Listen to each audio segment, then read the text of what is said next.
Black Panther, if Killmonger was born in Baltimore and never found Wakanda.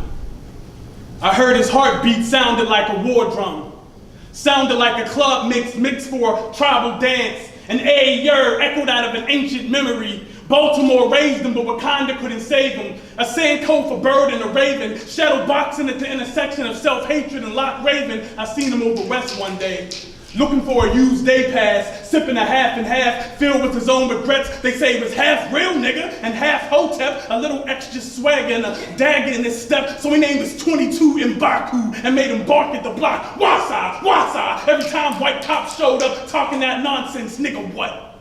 Because the marks on his chest weren't for the kills that he got, but a memorial in his flesh for every one of his close friends who have been shot in the comic books. His mother is a bit of a mystery. In Baltimore, the vibranium she injected into her veins eventually made her a memory, and after his dad's death, he got lost in foster care. Seemed like nobody in this community cared, or even batted a tearful eye. Funny how Wakanda feels a lot like America sometimes. Syndrome of what happens when the power of the people gets stripped away. So he lived with death at his side, looked the reaper in his eyes, and told him what that challenge shit was over with, holding a revolution in one hand and the throat of a black woman in the other.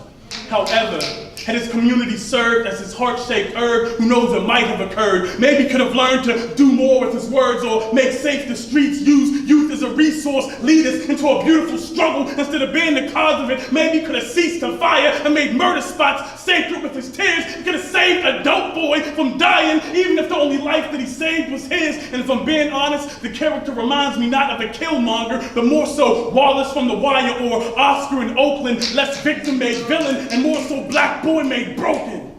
There is an African proverb that states, if a child isn't initiated into the village, that child will return and burn the village just to feel its warmth. But what happens when the village is the very thing that makes you burn? This is the point in the poem where the character of Eric stops being fictional for me. All I can see is another Freddie or Tyrone, an unidentified name on a homicide list. What if in the midst of trying to find home inside some ancient mystical myth, he found out he had actually already been in Wakanda the entire time to begin with?